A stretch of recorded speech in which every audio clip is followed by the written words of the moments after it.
Good evening from Berlin, or good morning, good afternoon, depending on where in the world you're joining us from. And a very warm welcome to the annual Global Beans Cooking Show, together with Slow Food Germany again. We're here at Ben Perry's kitchen, and we will cook Maultaschen, Swabian dumplings later on, and make the creamiest hummus you can imagine. So this show will be recorded, and you can interact with us through the probably below there question note, the chat box. Sorry, and so we will try to respond to as many questions as we can. So if you have any questions for Ben, you can ask them and we will take care of it. And so yes, of course, speaking of which, we have Ben here. Thanks for having us. And we also have Cecilia with us, an expert on pulses, and she will talk to us about some secrets of pulses and also some good tips on how to use them best later on. So Ben, again, Hi. Thanks for having us. Tell us a bit about yourself, please. Yeah, thank you for joining me in my little cooking school. I'm Ben, and yeah, I don't use a lot of words, but just a little bit. Yeah, I'm a chef since 17 years. First years as usually in some Michelin-starred restaurants, but now I have 4 kids, and that doesn't work good together with that kind of job. So I changed a few times, and the last time I changed, it was I run a school kitchen in a Waldorf school here in Berlin. That was really interesting for me. I did it 7 years, and I got really on fire with that theme, education, like you know, the culinary education. Sorry, and that is something that yeah, that really got my heart. And at the end of that episode, I wrote a book about that theme also. So yeah, that is one kind of a station. And since 2019, I'm here at that place. It's a 4-sided courtyard in Brandenburg, but it's nearby Berlin. In 10 minutes you are in the city. And yeah, I'm running this school. I give some cooking classes, different themes for companies and whatever. Yeah, that's what I do. And also I'm a member of the Slow Food Chef Alliance. We are 2 in Brandenburg, and I'm one of those. Very good. So all right, what are we going to do first? What do we start with? First we do some, the first dish is, as you said, this Maultaschen, Swabian ravioli, German pocket pasta. They're different. It's a dumpling. At the end, it's a dumpling, and we fill that one with some interesting ingredients. The first few years in some Michelin-starred restaurants, but now I'm family father with 4 kids, and that doesn't work together so good. So I decided to slow down a little bit. In the last 7 years, I worked in a Waldorf school as a chef and running the kitchen there for 500 kids every day. And that was really a nice experience for me. I got on fire for the theme culinary education. At the end, I wrote a book about it. And yeah, that is one of my favorite themes. Also, I'm part of the Slow Food Chef Alliance in Brandenburg. We are only 2. I'm one of them. Very good. And since 2019, I'm running this place here at this beautiful little yard here in Brandenburg as self-employed chef in my school. Yeah, that's it. Nice. So yeah, we have 2 recipes tonight. Yeah. What do we start with? Yeah, we start with the Swabian dumplings or Swabian ravioli or whatever you want to call it. What do you call it in German? A Maultasche. In Swabian, it's Maultäschle. So you can practice that. Yeah, it's a dough. It's a pasta dough at the end. So we need a special flour. You can also use a normal 405 flour. But The interesting thing about it is the filling, because we're working with these beautiful little Alp lentils or Alp Lisa. And we have something special in the filling also. It's a little sweetness from the pear. We have some bitterness from radicchio. We have some garlic and all that stuff together. So it's gonna become a nice dumpling and a little salad from my garden at home. And the second dish is gonna be hummus. And there are also some tricks about how to get the hummus slight and fluffy. And yeah, so we talk about that then later. Sounds fantastic. Would you reckon this is very difficult to make or kind of easy? So is it for everyone to do, or is it challenging? No, it's not difficult. I mean, the only thing that's a little bit difficult is preparing the dough for the dumpling. So you have to make a really thin dough so that you can fold it and put the filling in. That might be a little bit difficult. That might be also a little bit fun if you're doing it at home and just try to get it. It's all about practicing at that point. But you can help us with that. I think I can help you, but also it's not that difficult. It's all right. Yeah. So then let's get started. Okay, great.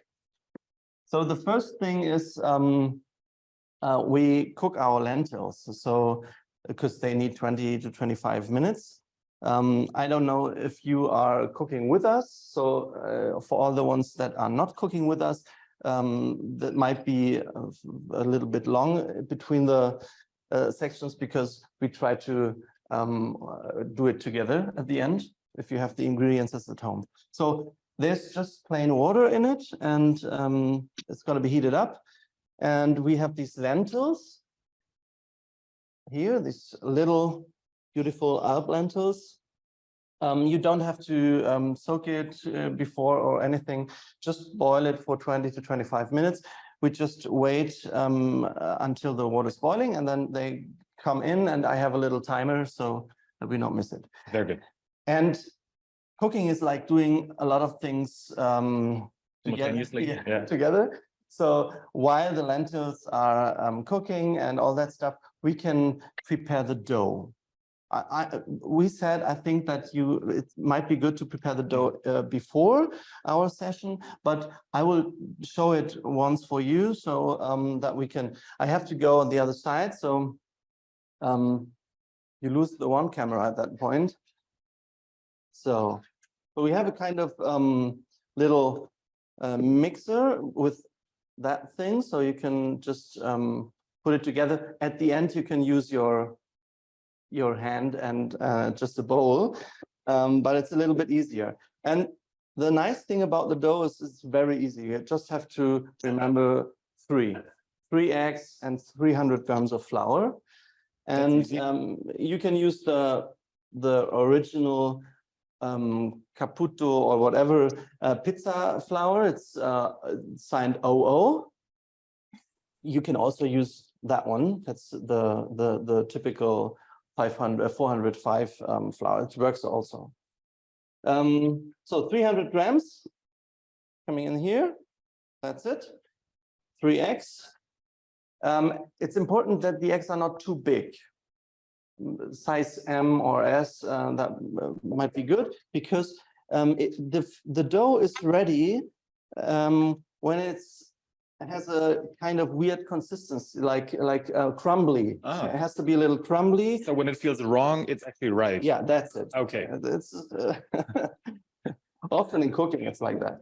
So that the dough is going to become a little bit more silky and stretchy. We put a little bit oil in it. That's olive oil. You can use other sort of oils too, and a little bit of salt, just a pinch. Yeah, that's it. Like half of a teaspoon, and that's it. That's coming in here. Put it in. So it's starting rolling. And as I said, it has to become a little bit crumbly. And then you put it outside, and then you have to make it a really a nice dough together. Yeah. It does look crumbly. I Yeah, can confirm. yeah, that's it. And it's totally right what you said. If I make it in a kitchen class, they all say, "Oh, was it wrong?" Or yeah, I think if I did the dough myself, I'd be afraid that I did something wrong, and I think I'd add more water or something, and then I'd ruin it, I suppose. yeah, the point is, if the eggs are too big, it's not like that. Then it's a silky dough, and then you have to add a little bit flour actually. Okay, so you can still mix up a few things if it's too dry. Yeah. Add a little. Well, yeah. What do you do if your eggs are really small? Do you then just add a bit of water, or just deal with it? If the eggs are really small, I would add 1 egg yellow. That might be good, and it also is good for the color of the dough. So 1 egg yolk, just in case. Yeah, in case. So, and then it looks like this, and now we put it here on the table. It does look wrong, yes. Sorry to say, but it looks so wrong. I just maybe you can just put it away. So, and then you just start to fold it. You can think about, I don't know, your day at work, whatever. Put everything in it. Put everything in it, and then just fold it. And that takes a little time. And try to put all the crumbles in.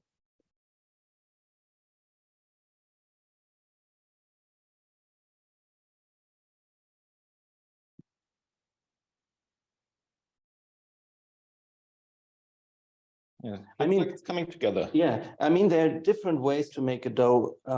There's some kind of recipes just with water. There's some kind of recipes not with flour. Maybe you can put the lentils into the. Sure. Just all of them at one go? All of them. Put the lid back on? Yes. Okay.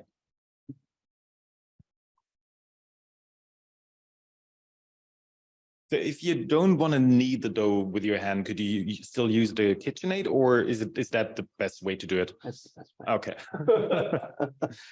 Yeah, it's the best way because you see it's a little bit difficult and it needs time, and you just have to fold it and push it, fold it and push it all the way, and then the gluten in the dough is gonna stretch out and it's becoming elasticity in the dough, and that's important. We have to let it rest also for a few minutes. I mean, 15 to 20 minutes.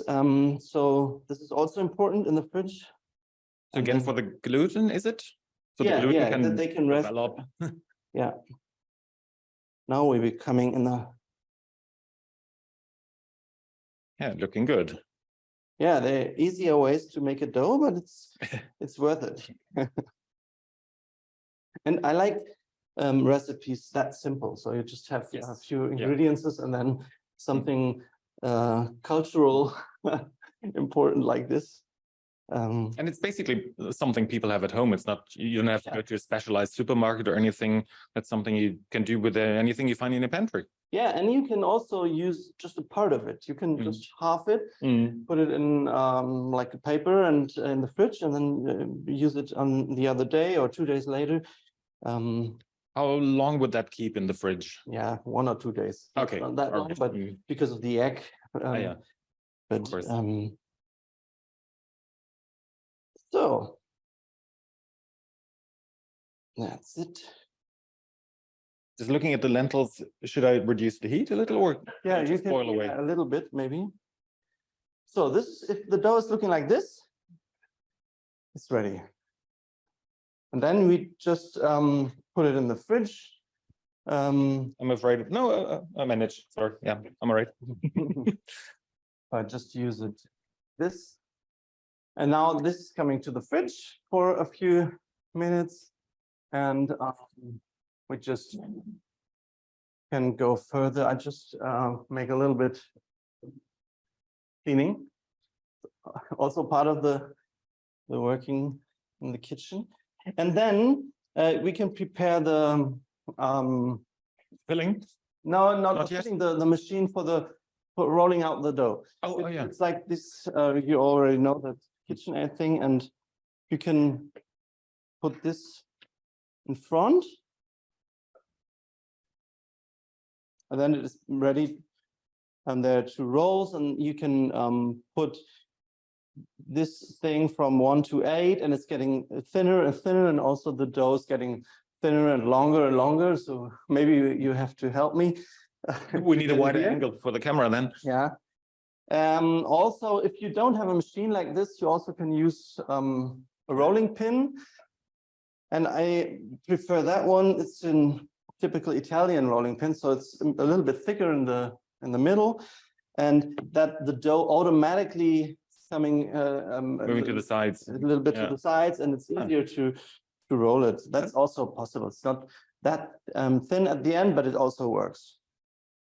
If you had a particularly hard day at work, you can put more of your grief in there. That's it. Yeah, and now we have time.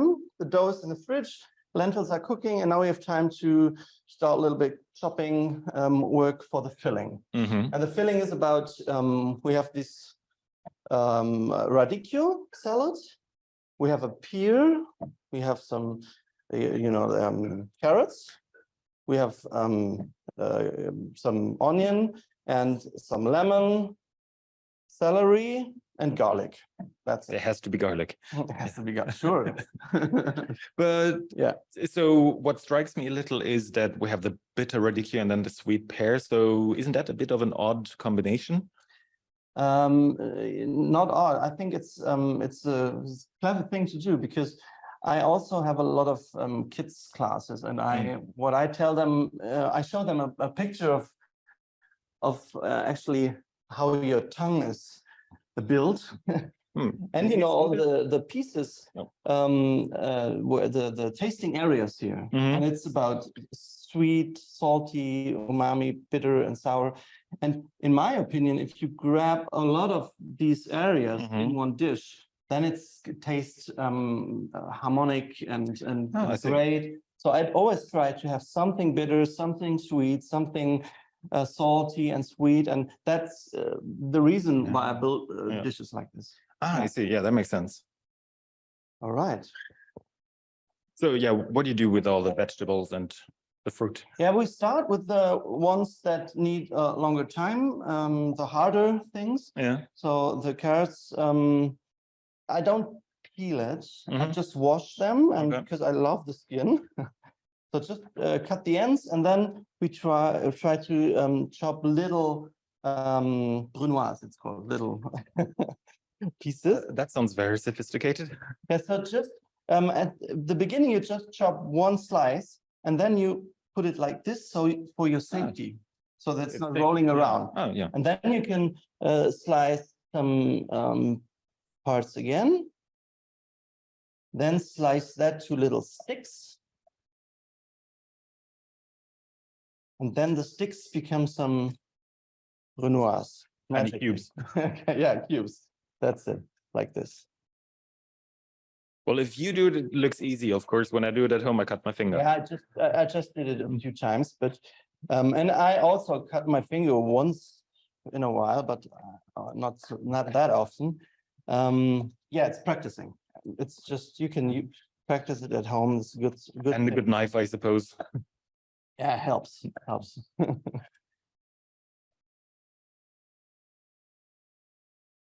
So we seem to have a few questions. Just gonna pull up the chat. Oh, we have a lot of questions. Okay. Do they hear us? Oh yeah, it looks like people are hearing us. Yes, great.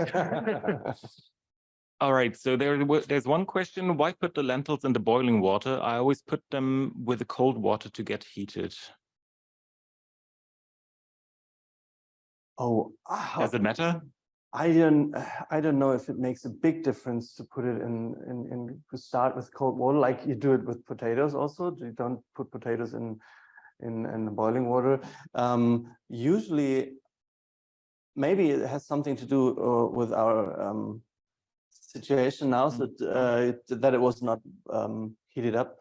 But I don't think that it makes that big difference. But I'm looking around at you. Yeah. Okay, we get back to that question later on. Oh, somebody said that I have heard that the picture of the tasting areas, the one that he just showed there, is not state of the art anymore. Research found out that the different tasting papils are spread over the whole tongue. Oh, well, it sounds nice. But it doesn't really change what you said, because it's still you still have all the flavors. But at the end, it's very interesting because I want to show a right picture. But yeah, it doesn't make a difference for the result. Yeah. But it's also interesting because I heard that it made sense where the centers are, because the bitter part might be at the end. So if you taste something bitter in nature, and maybe it's poison, so that you can throw it out, and that it made sense like this. But we check it. Yeah, we check it. But the main point stays as it is. If you combine all the flavors that are on your tongue, it just tastes better. Yeah. So yeah, you're chopping away. I'm chopping the onion and then the garlic, and then we can start frying it in a pan. All right. And the pan is here. I choose one with a little higher surrounding, so that I can just you can toss everything. Yeah, that's it.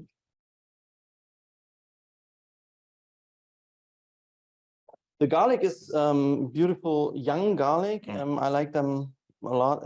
The difference is that young garlic is a little bit. It's not that garlic. It's a little bit softer. It's not elegant. It's more elegant at the end. In my opinion, it's a more subtle flavor, not as strong as dried garlic. In the middle of the garlic, sometimes there's a kind of that green part in the middle. Yeah. And I put it away because I heard that that is one of the reasons why you smell at the next day. Oh. And the young garlic doesn't have it. It's just because it's so young. It's just have a little. The little sprout isn't there yet. Huh, interesting. Did you try like both versions? Eat garlic with a little sprout and without? To answer that question, but because you eat too much garlic anyway. All right. But yeah, that's something to try out at home. Yeah. Unless you don't care about the garlic smell, of course. Yeah. I don't. Other people might. We just put in some oil now. I think you can see the pan now, but what we're doing is putting all together. We start actually with the celery and with the carrots, because they need the longest time. Yeah, usually you would start with the onions, no? I mean, that's what most recipes call for. You start with the onions. If you want to try the hard stuff, the onions are too dark. Ah, I see. That makes sense, yeah. It's the most made wrong thing with I don't know, the Bratkartoffeln. Fried potatoes. Fried potatoes, because they all start with the onions, and then you become some maybe crispy potatoes, but the onions are black. Oh, and bitter. And bitter. Yeah. So just middle heat, just fry it a little bit, and we just wait that the lentils are ready. The thing about the lentils is we use for the filling the cooked lentils, and we put a little bit away with the boiling water and mix it. Yeah. So we have a little cream, and that cream holds together the filling a little bit. We also add a little soya cuisine. You can also use some cream, just to that the filling is holding a little bit together. Okay. Yeah. Makes it nice and creamy. Yeah. So I just chop the. Okay. Yeah. So you just add everything to the pan and stir away. Yeah. Right, then maybe I'll take a minute and talk a bit about slow food. I'm not sure you can actually see me behind this thing here. Yeah, my way just switched places. So yeah, I actually work with Slow Food Germany. And there is slow food almost around the world. There are over 160 countries where you can find slow food in different ranges, from Afghanistan to Zambia. So we have a lot of people around the world who work for fair, clean, and what? Sorry, it's clean, fair, and good food. Sorry, yeah, I'm just getting hung up there. And that for everybody. So it's not only about delicious food for a few people. This is for everybody, and we do that in different ways. So, for example, we have the Chef Alliance, of which Ben is a part, as you said already, which is an alliance of cooks who follow the slow food principle. We also have the ARC, which combines produce that is basically almost extinct. So we're trying to save produce that might actually go extinct because, for example, sometimes it's really just about them not making enough money, basically. So old traditions, old staples, we try to keep those. We also do a lot of events. For example, the disco soup. Actually, in Berlin, we have the biggest disco soup day in the world. We had 2,500 people chopping unwanted vegetables. And last time we had over 1 ton of vegetables. So people were just chopping away, cooking a soup. And that was giving out the next day at a demonstration. And oh yeah, of course, we also work in advocacy. So of course, when we do something, when we think something is right, it's not enough to just do it. We also have to convince politicians. So that's also an area that we work in. And the whole thing is actually held together by people, mainly by volunteers. So most of the people who work with us, who work in any kind of function in slow food, are volunteers, and they work in local chapters. So it's usually organized basically in your area. And so people do what is good in that area and for that area. So it doesn't mean that you have to do what somebody very far away from you thinks is right. You do what is good for your area. And this is also a very good way of getting active yourself. So if you want to join slow food anywhere in the world, you can just go click on one of the links that are being sent out. They should be, well, depending on where you're there or here, and then get in contact. You can also support us as a producer. So when you produce something that you think is slow food worthy, you can become a supporter and work with us there. There are lots of different ways how you can support good, fair, and clean food for everyone. So getting back to your pen. Yeah. And sorry, I'm getting away. Yeah, you left me. Yeah, so just fried. Now the onions and garlic is in the pan. Mm-hmm. It looks good. And now at the end, when the lentils are in there, we can just put in the pear and the radicchio. So it's better if they're not that long in the heat. They are a little bit more aromatic. Yeah. And, yeah, that's yeah. it. We just try the lentils if they're ready.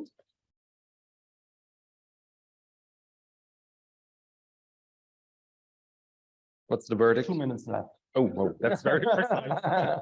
Well done. Yeah. All right. So I can see they're a little brownish, not really dark, but brownish. Yeah, a little brownish, and I add some other things. I add the bay leaf, 1 bay leaf, like here, and I add some paprika powder and some cumin. They won't burn. It's fine. They can burn a little bit. Okay. It's also a little bit bitter, but not that much. All right. But it's working. It's kind of in a lot of tomato sauces, or no, not tomato sauce, like sauces, jus. You start with burning tomatoes paste. You have these. It's a little bit bitter, but it gets deep. It's important. Yeah. And we want all the different flavors anyway. Yeah. So now we can just put a little part of the lentils away, and it's not that bad if there's some cooking water in it.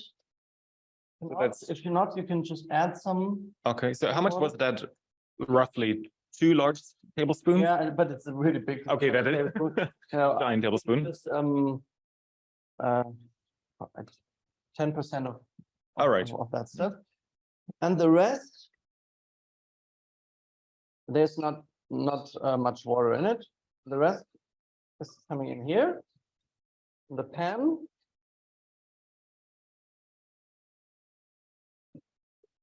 And it's ready. So now I reduce the heat, just a little under middle heat, like this. And now if you can look for some questions, and I just mix it a little bit. It's a little bit noisy. Okay. I just mix it up. So somebody asked that the carrots should be fried before the onions. Yes, so start with the carrots because they're harder than the onions, and then add the onions later on. And the pear should be chopped. Yes. So maybe I can show you. I can probably see that here now. Yeah, chopped but not peeled. Yeah, that's it. So now we can add. We have the lentils in the pan, and now we add the radicchio salad and the peel. Yeah, could you maybe, if you move the pan just to underneath the camera for a second so people can see what's happening inside the pan? Yeah. That's how it is. Oh, yeah. Looking good. Right now. So you have the, and it's colorful now. Yeah, looks good. Suddenly colorful. Yeah. And hey, just put the heat at medium high now, and just give it, I would say, another 2-3 minutes, and then we add the mixed. So you pureed it with a blender. Yeah, just with a blender. All right. And we can have a look now if the dough is ready. How do we know? I don't know. Because somebody prepared something. Yeah, that too. So the dough looks like this now. And now I'm coming over to that side a little bit. Now the stretching begins. Yeah.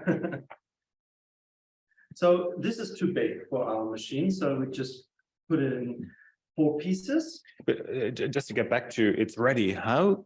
I mean, you can tell, of course, but how can people at home tell their dough is ready? Yeah, there's no way to feel it. Mm-hmm. It's just it has to rest at least 10 minutes. Okay. Up to 20 minutes, and that might be okay. Okay. It's not that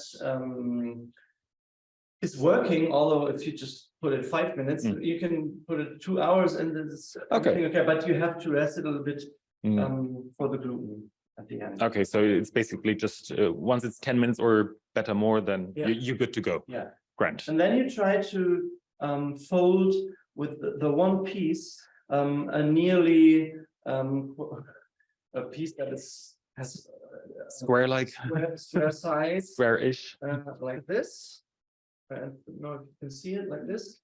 And then I put it on the machine on the biggest distance of the rolling things here, and start with medium power. It's all we need, just that they move. And then important, you have to have a little bit of flour nearby. So you can flour your the working area, and you can flour a little bit the dough, so that's not sticking in there. Yeah. And then you start with the first thing. Looks good. And then you fold it, fold it again. Then you have this square thing, and put it back the way around.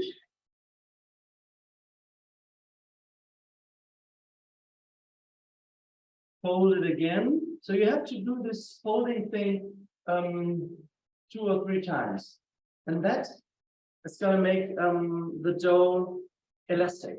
Oh, very good. And yeah. You can see if you're ready, if the dough has this a little shining skin. Very smooth and Yeah, silky. I think that's enough. Yeah, great. And now we can have one part down. I go from 1 to up to 2, and then now they are a little bit more together, so the dough is getting a little bit thinner. But you have to put all the steps. You can't go from the Yeah. widest gauge to the lowest. Yeah. So do it slowly. Do it a little bit. Well, it is slow food after all, in a way. 3.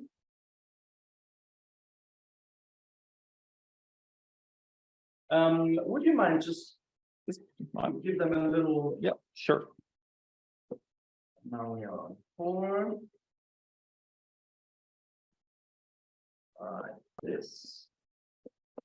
I mean, this is one of the nicest parts, giving a class for young people, children's, or and they love it, making your dough, and then they stand in a row here like 3 or 4 kids, and they just give it a. So that's a big fun. Yeah. And also at home, making your own pasta dough is a good thing to do. I suppose you could also add something to give it a fun color or something. Sure. Not very traditional for the Maultaschen, though. Or spinach or whatever. You can make 2 different doughs with 2 different colors, and then put it together like this, and then you have these. You can do weird things with it. Weird is good. Do you already need a hand, or are you still good? I know. I think we're okay. fine. I can keep stirring. Yeah, that's good. And now you can put in. You need the hand for the microphone. Huh? You can put in the. I can manage. the lentils. Oh, the puree ones. Okay, Yeah, just like. Just all of it. Okay. In there. Yeah. Good enough. So we are nearly ready. We have just one. One number to go. Now we are on 8. This is the thinnest part.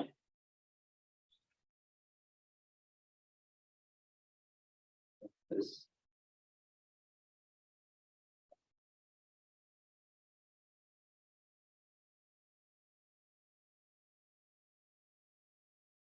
So there were 2 questions in the meantime. Did you already season the vegetables? You said you added cumin and paprika. Anything else? Oh, and the bay leaf, of course. No, this is a good question. So no, do it now. So there's no salt or pepper yet or anything. And but that's not that important. Also, you can put salt in at the point you season the other stuff. That was not because of something important. All right. You have to put salt on it a little bit, and I think we start also with a good half teaspoon. We don't have to put some sugar or sweetness because we have the pear, yeah. So that's it. We put away the. Sorry about that. Yeah, we don't want the bay leaf in there anymore. Yeah, that's it. Yeah, and that's. Now we put away the heat, so that looks good. But if you see, it's not. It can be a little bit more. A bit more to the left. Yeah, this looks good. Yeah, it looks good as a dish. yeah. But what we need is a little bit more cream. So this is the point where we put in the soy cream. Not that much, or even regular cream if you don't want soy. Not too much. You also can use some Parmigiano or something like this. That also is putting the and gives some umami flavor. This might be a good idea. So, and that's what we want. That it's like this, and you can imagine that if you put it away with the spoon, that it sticks together a little bit. Like this. Oh yeah. Yeah, before I actually thought like this looks very loose, so I couldn't really imagine this holding together as a filling, but Yeah, it's Now I do. not that holding together like meat filling or something like this, but it works. So sorry to interrupt, but there was also another question from the chat, and I think that's a challenging one. Could you show us how to do the dough without the machine? Show. Yes, somebody wants you to use that rolling pin that you showed us earlier. Yeah, I can show, but without making it. It's just it's easy. Use something like this, and put in there 300 grams of flour, the 3 eggs, oil, and all that stuff, and then you put that little friend here, and mix it like this until you have this crumbly consistency, and then you start kneading again. Because if you use your hands, it will stick on your hands, and it's not working good. But with something like this, it works very good with a fork or a knife or whatever. And then you go on with the other step that we all did together. So that works really good. All right, but I'm afraid that person was referring to rolling out the dough, which of course with a machine seems easy and fun, but getting this really neat shape with a rolling pin. I will not lie to you, it's not that easy, but what the important thing, you need space, because you have to roll it in different ways. Okay. And then at the end, it doesn't look like this, like a street or whatever. It looks like a big pizza. And then you can just slice it into the pieces you need. And the rest, you can just put it together and just do it again and all that. So it works, but it's more work. It takes more time. It messes up your table because of all the flour, but it is fun. You need a sturdy table, I suppose, when you really roll. Yeah, a little, yeah. So now we have these prepared like this. We need the spoon, and now we just put some little pieces from the filling at the ones.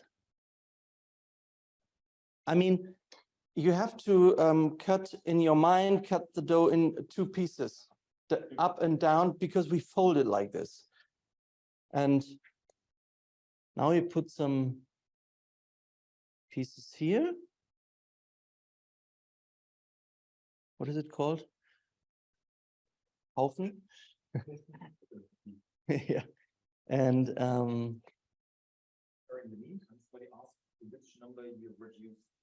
So what was the lowest setting on the machine for this dough? The lowest I can use. For this, which one did you use for the dough there on the machine? You mix the dough up. Did you roll it here? 8. It's the lowest was 1. 1 to 8, and I start with 1, and okay. And 8 is the thinnest one. Oh, all right. So I use all the what the machine can get me. And there was also a very interesting question. I like interesting questions. Let's see. Often the homemade pasta was harder in the texture than the bought one. It is. Do you know why this is the case? What do you do to make it more? I cannot explain it in English that good, but I'm absolutely with you. A homemade pasta, the good thing is it's boiled in 2 minutes. It's ready, but it's fresh. It's fresh, but it's a little bit harder, and that has something to do because of the ingredients and the freshness. I think you can reduce it if you boil it a little bit longer. It gets, but that's it. I like it. I like that little al dente taste. Now we use as a to stick them together, the both sides. We don't use an egg yolk or something like this, what some people do. We just use water. It works good also. That's something people have at home. Yeah, yeah, I think so. And then just 1 water here and between. And now just. I think you forgot that bit there at the rim. Ah. Thank you. So, and then we just fold it like this. Something also you can do together, very good. this. And I mean, we do it like this. You can make it at home. What's your style? You can make big dumplings, small ones. You can create some special fillings. That's the good thing about that. You could just can be creative and there can be any shape, any size. Yeah. But I suppose at some point when it gets too big, it might not really. And my grandmother comes from from Swabian, so I grew up with lentil things, lentils as pulses, and also with that kind of dumplings. And my grandmother just made one whole filling, roll it, and then cut it completely in slices. That they are not like this. That works because it was meat, and the meat in the boiling water suddenly it just sticks together, and that works. So they have a totally different, and just slice it like this. You pressed the. I press it, and I put the air a little bit out with my fingers. There can be a little bit of air in it, but not that much, because otherwise the air is getting bigger and then it pops out. So like this. All right. And now we just put the Swabian dumplings here. Yeah, it's a little bit technical, but I think it's you can do it. Yeah, to me, it might look a little challenging at first, but once you've done it, I suppose it's easy. Yeah. Now we start the engine here again with the boiling water. And the thing is, as the one person said, you just need a few minutes. If the water is boiling, I think something about 2 or 3 minutes. And then you have to put salt in the water. That's important. And the last thing about the dish is our herbs from my home garden. We'll add a little salad to it. Yeah, we add a little salad. You will. I'm not doing anything. I hope we don't have the mess is not too big here, but we'll have somebody to clean that up. Yeah, great. So yeah, what do you got there? It looks. Yeah, it's something that I have in my garden. It's just a salad. Lettuce, like, well, yeah, it's not that. I like the dark ones. I have some blood sorrel called Blutampfer, blood sorrel. I really like it, and you have these little red veins here. Yeah. Then we have the greedy. It's a lot of people don't like it because it's growing like if you want to have it in a garden, you have a field. And I just I once had a recipe made spinach out of it. Nice. So you need a lot of. It has that a little bitter taste. It's better to use the younger leaves. Then we have I put the celery in the filling, and these are the little. The young, in the middle of the celery, and that they are also really refreshing and nice for salads. Oregano, some estragon or tarragon. Yeah. Then we have some. This is fennel leaves, or I don't know if it's a leaf, but I think. And then some really young radish. Yeah, tiny radish. And the blossoms, the radish blossoms from the bigger ones. They're also really nice. I've seen blossoms. Yeah. Radish blossoms, that is pretty. So, and we mix it together and make a little salad out of it. And the dressing, first we have to, we don't forget the dumplings. All the dumplings. But also, could you use any kind of leaves you find in your garden, or does it have to be a specific combination? You can use any kind of leaves, but I think it's not. It's important to think a little bit about the taste. That you don't have a lot of bitter ones, not of just build it up in your head a little bit harmonical. But yeah, everything you can eat, you can use. Nice. I like the radish leaves and all that stuff a lot. So I just make it a little bit in pieces. I just make the for one plate. Don't so you can use more if you do something like this. Only for you. What am I eating? Huh? Yeah, we can share. Sharing is caring. Oh, very kind of you. Yeah, so like this, and the dressing, you can. There are a lot of recipes for dressings, and what I like is a simple speed dressing, and it's not made before. You can make it directly into the bowl here, and it's the same thinking. You need something sour, you need something sweet, something bitterness we have, and something salty.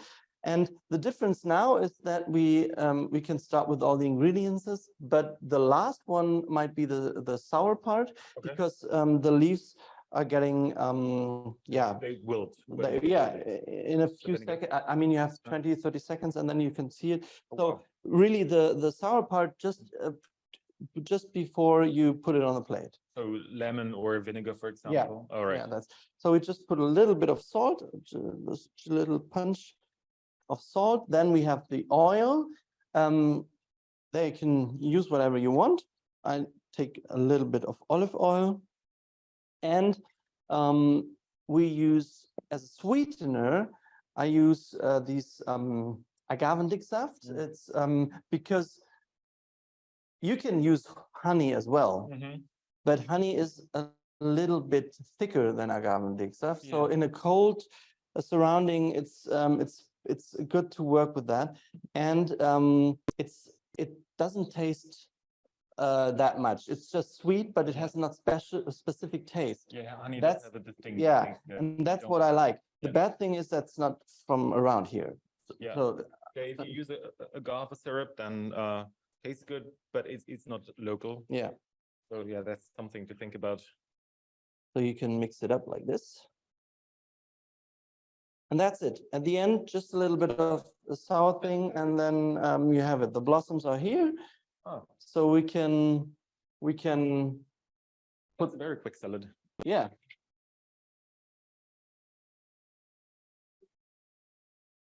Oh yeah, the radish is still there. Radish, yeah, we just put it in half pieces. Oh, you don't even cut the roots off? No, it's tasteful. Just the leaves. Oh, in the meantime, the dumplings already rose. Do we have to take them out? Yeah, we can have a look what they are doing.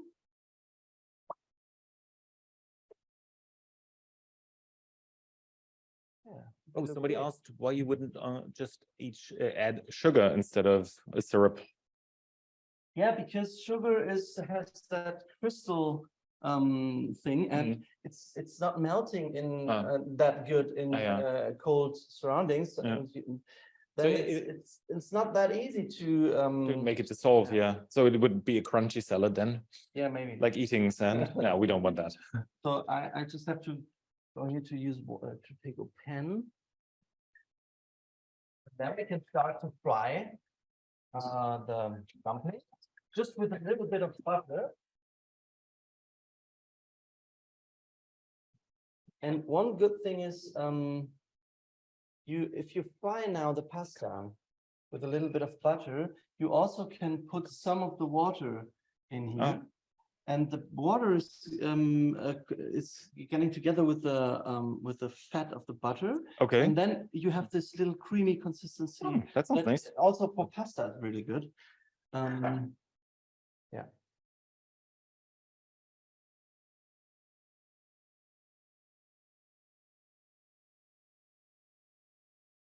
So the people are following us with the cooking stuff, or are we too fast, or too... Yeah, let us know if it's a bit too fast. You can always ask questions, of course, again on the steps are in the chat, so you can follow those too. And of course, later on we'll send out all the recipe links. So and now, oh, I just see that it looks like the camera just twisted a little, turned. So I'm afraid we're not yeah, the one over there looks like we're not upside down, but okay. okay. So now No, we're okay. I put in the dumplings. I take 3 now. Can't really see them. Maybe I'll just take the camera and show people what's happening in the pan. It's like this. And now you can just move it a little bit like this, and now you see that there's a little bit that creamy thing started. Yeah.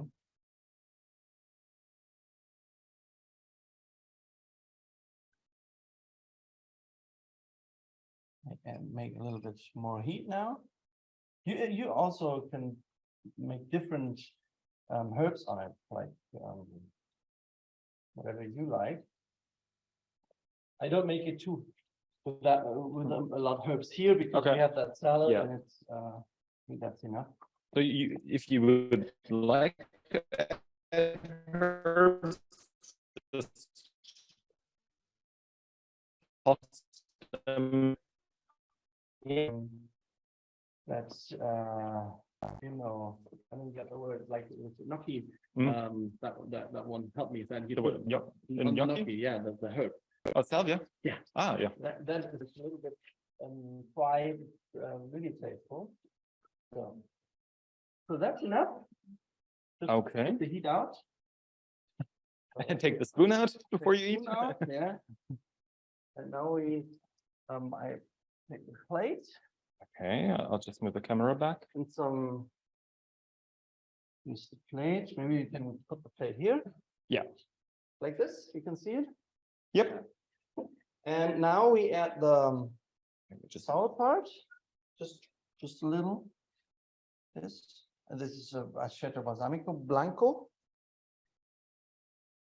Make it like this. There's the spoon.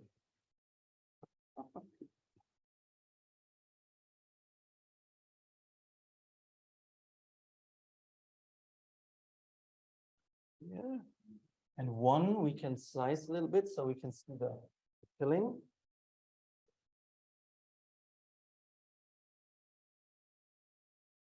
Yummy.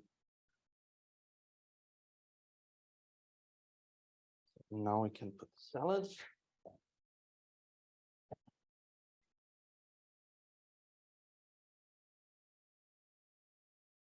So the radishes you just cut, you didn't do anything with them? They're just waiting there for us? No, there. This is the cherry on the top. Oh, I see.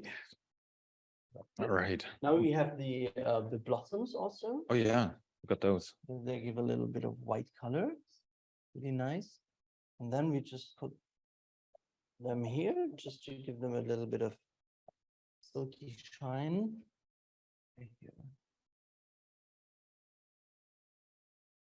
So that's it. That looks very nice. Nice. Oh, I don't know if you can see it. Yeah.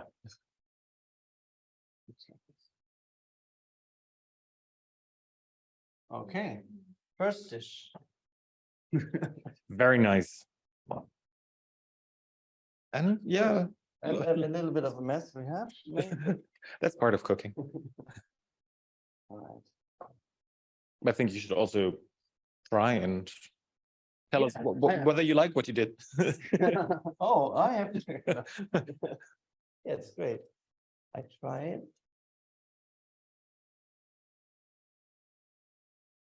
It's a moment I should say. Yes. It's more so-so. I like it. It's really interesting because of the peas and radicchio in the middle. Yeah, I like it, but I don't want to eat all of that. So we're enough for you. But we have an expert on pulses, so maybe Cecilia, do you want to try? I think what you can do is put a little bit more salt in a pan. When you fry them, yeah. That's the only thing I would say. If I would say something that could be, but you can feel that the dough is a little bit harder than the ones. It's really, really nice. And I like the sweetness of the pear. It's really well done. Great. Have a nice day. Thank you. So much. All right, well, while you clean up, we have Cecilia over here to talk about. Oh, it looks like we only have one camera right now. Oh, yeah, then maybe. What do we do? Maybe I'll just take the camera and do you actually feel? Yes. It's very close. Let's do selfie mode. Hi. That feels hip. You work with Global Beans, and in general, you work with lots of pulses. And yeah, tell us more about that. Yeah, I think for more than 15 years, I'm totally into pulses. And I started with my little blog, Beanbeat. And then at this time, I was mainly alone, I had the feeling, because pulses are so old-fashioned and nobody was really interested in that. It's the poor people food. And and it was more fashionable to eat maybe something more fancy. So then I'm so happy that so many people now interested in eating more pulses, because we know the future are the beans, and so not only for your health but also for the environment, for the soil, so much important, and also for the climate. And Global Bean is a network was established 2 years ago, and we bring together partners, organizations from across Europe and also from Africa and from India and USA. We have partners I think we have almost 100 partners now. And we want to share the knowledge about cultivation, but also about preparation and saving seeds. That's also very important, because today we cooked with a special lentil, which was also saved by a by Waldemar Marmel. He's a pioneer in the lentil farming. Again, he brought it back to Germany, and and it's so many. Varieties are disappearing if we don't keep them. So it's so important. And that is the work of Global Bean. We publish instructions, cultivation instructions. We have a lot of recipes on our website already.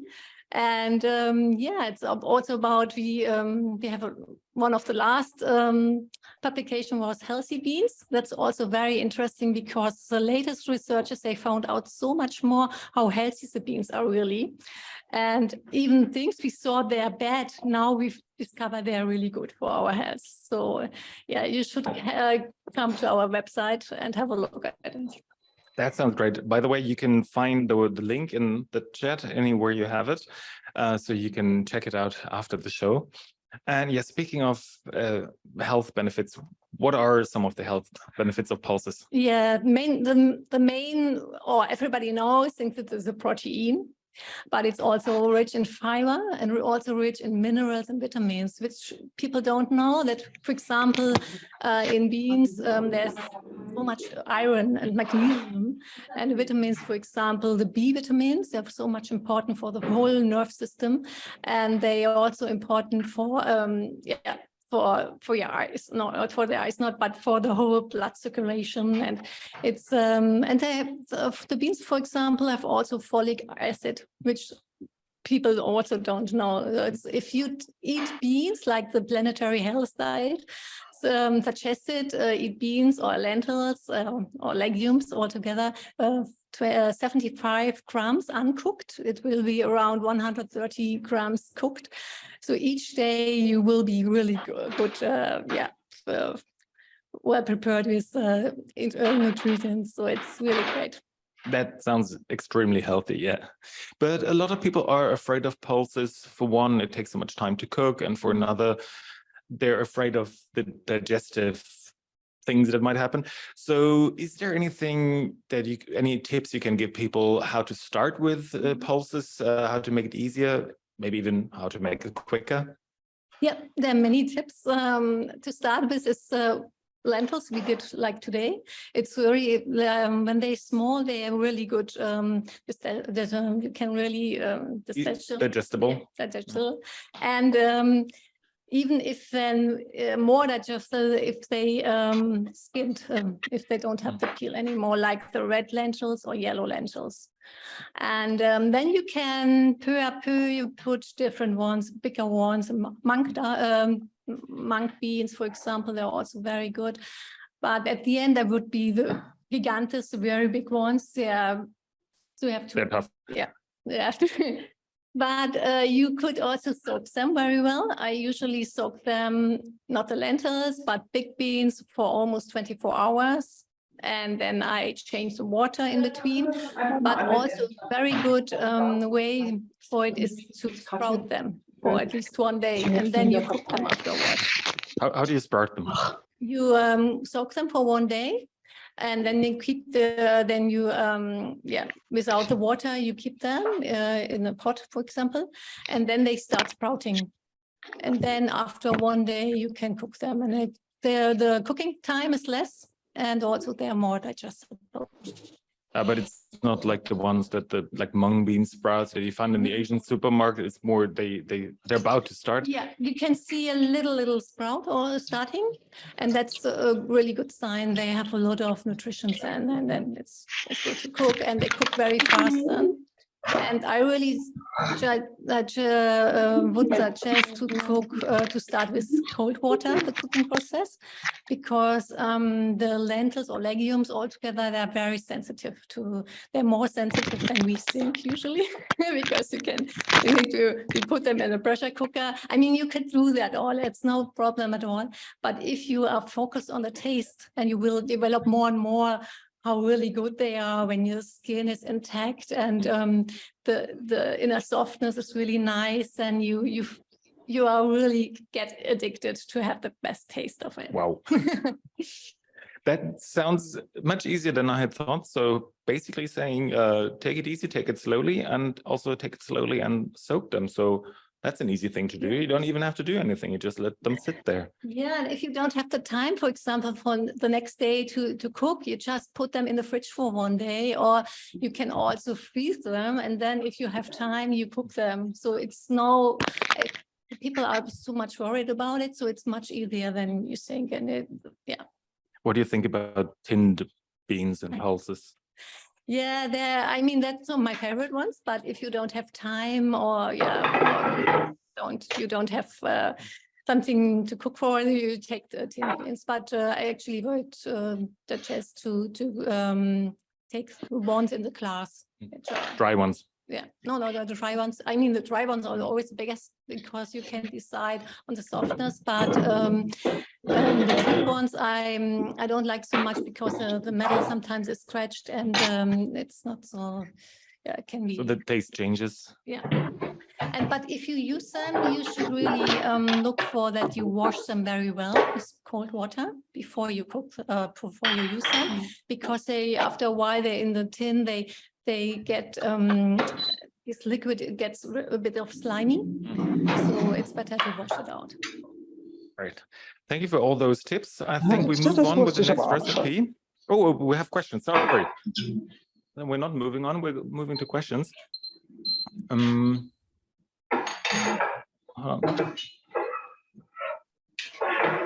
Die sind total scharf, diese Oliven. The blood sugar balanced. Confirmation, yes. And sorry, just scrolling through all the questions. What's we cooking with? What's it? I don't know the word for that. A natron or when? But it will change the texture of the legume. Sorry, I'm not sure people could actually hear you. I'm sorry. You can do that actually, but it will change the texture of the legume, so it will taste a bit different. But it really shortens the cooking time, and it's also more digestible. I, for myself, don't do it. I prefer to cook with seaweed, like kombu. Yeah. What does that do? It changes the pH value of the water. so it doesn't take so much out of the minerals, and it's also very digestible. It's really, and it gets a really nice taste. Okay, so bicarbonate of soda, not a good idea, it seems? I mean, you can do it. It's if you start and you have the feeling, you can try it. Just, I mean, I tried it also, so it's not that thing to do it, but it's more in former times I did it more than nowadays. Now we know better. Yeah. All right, maybe one more question. I'll just have a look. No, that was that. So I thank you. Yeah. And we'll have Ben back. Hello. Yeah, I'm back. Hi. So it looks much cleaner than before. That's great. Yeah, a lot. Great. And also, what is happening now? Yeah, now we just prepare the last recipe, the hummus, and this is, might be a little quick one, but there are some interesting things about it, I think, because I don't know if you get this, you're coming to a party or whatever, and then you are really happy that you see some hummus on the buffet, and there's a spoon sticking in, and you run there and grab the spoon, and you have the whole thing. Yeah, the whole tub is coming with it, yeah. Because it's so sticky, and this is something that happens because the protein of the chickpeas. Yeah, the chickpeas are coming together with the oil, and if you use a lot of oil in the mixing process, it's like thickening after and it's getting thicker and thicker. That doesn't sound yummy. Yeah, it's not. I mean, the olive oil is a good taste, but it's too much then, and the effect is not positive at the end. And what we try to do is a hummus that is really smooth and soft and silky, even after 1 or 2 hours. Yeah. So there's nothing happening. And the secret behind that is that you don't use oil in the mixing process, you use water. All right. And then you don't have this protein effect of thickness, and you can really, you can really you can adjust create, it. you can really create a smooth thing. Yeah, that sounds great, because I mean, everybody loves hummus, but when you get that kind of almost hard, tough stuff that you just described, that's not really delicious. So we all want something that is nice and smooth, and then, I mean, I personally, I can't get enough. Yeah, and also we need some lemon. We have a lemon here. We have the water. We also have the chickpeas here, and we have the tahine paste, really important. And I have a tahine paste, a special one from Palestina, and the thing about that one. Sorry, we're just adjusting. Let me just. That's it. Yeah, so I think we're back at the 2 cameras. So, that looks good, no? Do you see the? Yeah, great. Yeah. Okay, so that tahine is from Palestina, and the thing about that one is it's more watery. I don't know. Like you see it like this. Oh, yeah, it's not really that thick. Yeah. Yeah, it's not that thick, and like a sauce, not and puree. this is about the original ones. It's more. It's not that thick. That sometimes I go to the bio company and I get the little glass, and at the top or down, it's really hard, and you can't get it out really. And it's a little bit more bitter than the ones you use here, and I like it a lot. So we start with a little bit of water in the here in the blender, because the blades need some liquid to start. Yeah. And then we add the chickpeas, all of them. But these are from the tin. These are from the tin. I'm totally with you. Soaked and boiled ones are, I think, better, but there are some products, I think, if you don't have time and you are in a family mode or something like this, you can use the tin ones, chickpeas and tomatoes. These 2 products, I think I don't have a problem to use it like this, but it's really important to wash all the aquafaba out, Sorry, aquafaba, for people who don't know what that is the water that comes with the tin? Sorry. Yeah, you can use also aquafaba in a good way as an egg white additive. Replace yeah. But you can wash it out, and then we have that in. Now we add the tahine, all of that.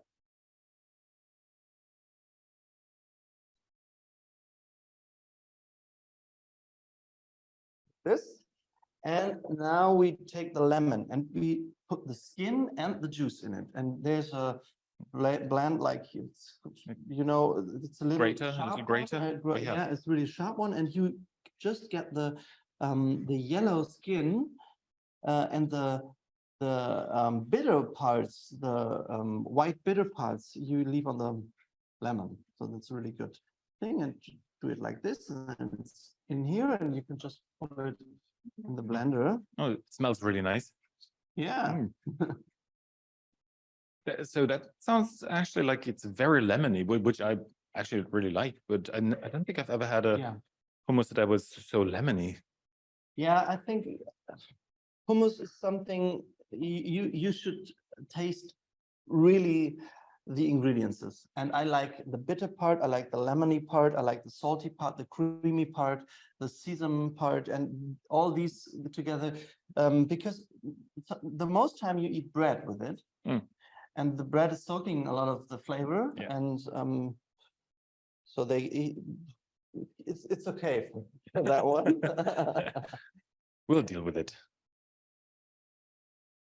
I'm just answering some question because we got some questions in the chat concerning about the cooking process and afterwards the freezing or putting in the glass, and I just wrote it down in the chat, so you can concentrate. Maybe for people who don't read the chat, so what was the question and what do we do?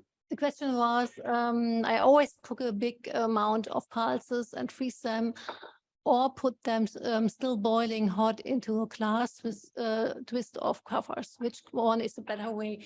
Both ways are really great, but for the one with the twist of glasses, it's you have to reheat them a second time, because that's a thing with the pulses, that they have a lot of protein, so you need them to heat them up to twice. Otherwise, you have a problem with botulism. That's a very important thing you should know. So yeah. Thanks for that. Back to the hummus. The hummus, the typical half teaspoon of salt.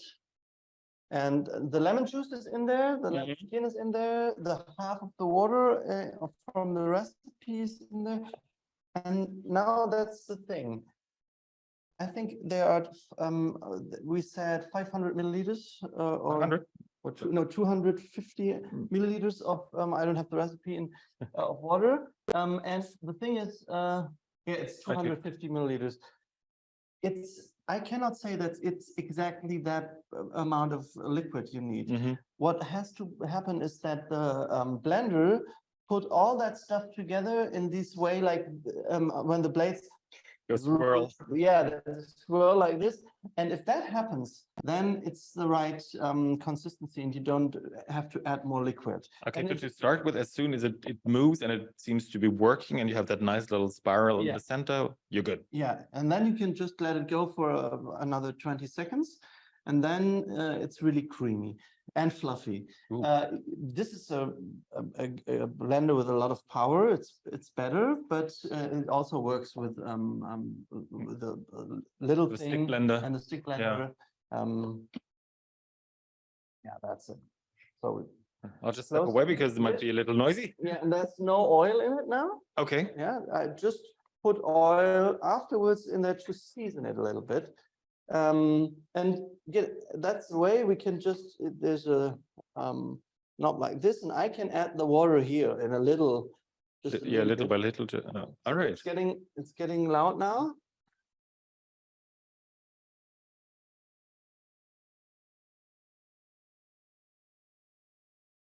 I add some water. Then I have to use the stick.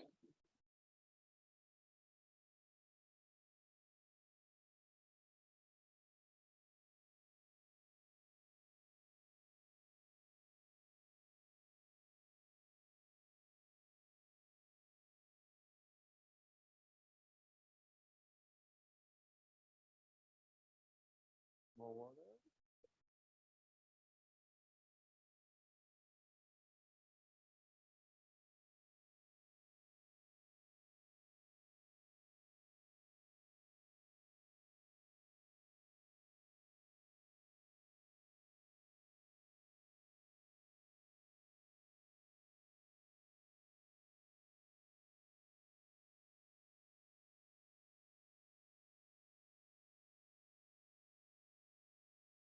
What I meant. It's you never know the exact amount of water.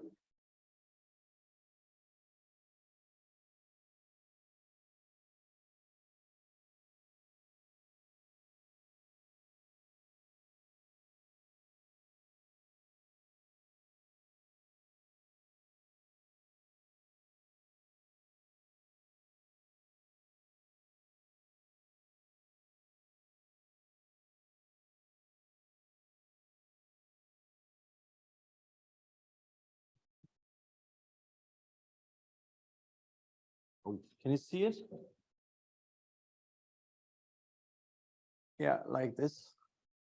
And this is really the thing we need. So smooth. Smooth and soft. And now we have to put it in a bowl like this. Just add some. Look if you need some salt or some olive oil. Okay. Sorry. But yeah, it needs salt. Yeah, it needs salt. The first time, I need spoon. And now we add some olive oil. We add some salt, another half of a teaspoon. This. I think we don't need more lemon or something like this. But you see that shiny, creamy Very consistency, and it's like this in a few hours. Well, And that's one question from the chat. Did you mix it with garlic? Or... That's a good question. I forgot. There was one garlic in. Yeah, I just haven't said it. Yeah, one is in there, and it's also in the recipe, I think. Yeah, yeah. Well, it's a half. It's a half one of. It depends on how big they are. or whether you like garlic, maybe. Yeah. Yeah. So that's it. Now we can just put it in a nice little plate or whatever you like. Just give it a little bit of like this, so that it's flat like this. And then this is the golden olive oil, I call it. So it looks a little bit golden if you put it up here. And then you can use some seasonings. I don't know if you know the za'atar herb seasoning. It's I really like. So that's something that fits really good with hummus because also of the sesame things, and something green. Then we can use the few parts of the salad we had before. But that's just for decoration, or is that? No, that's just, yeah. Who knows? No, I mean, if you got one of those, it's also tasty, but it's also for the decoration. Sure.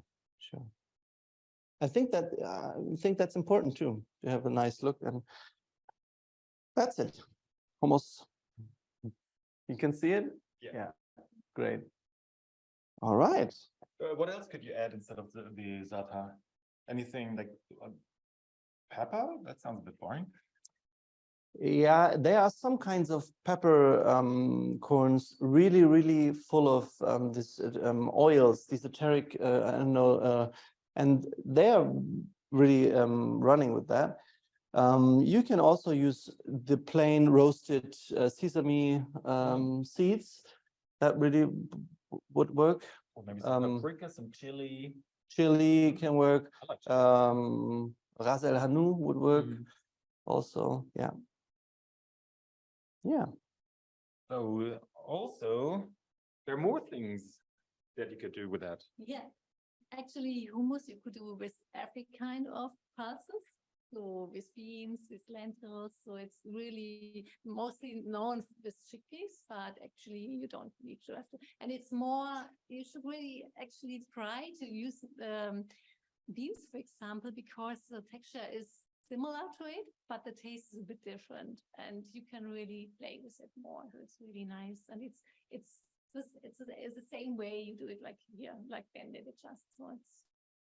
How about a sweet version? Yeah.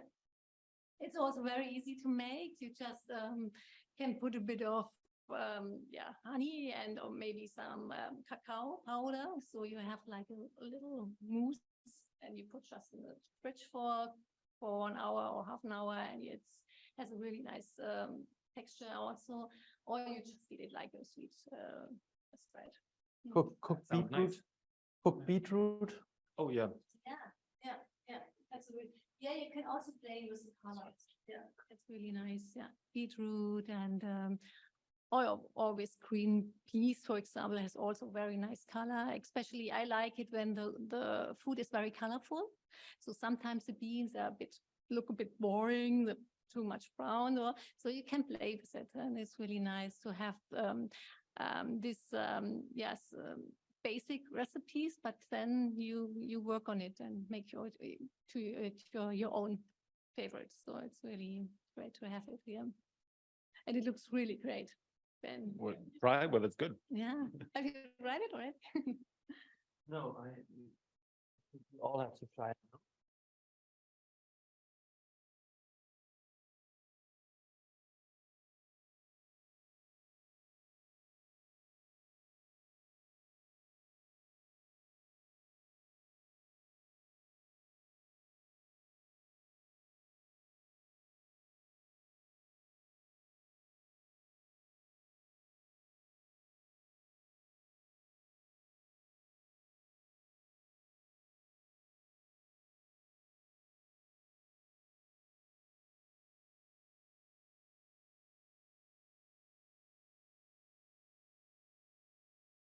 Soaks a little bit.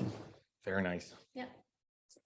Right. I think that brings us to a close. I'll just check whether there are any more questions.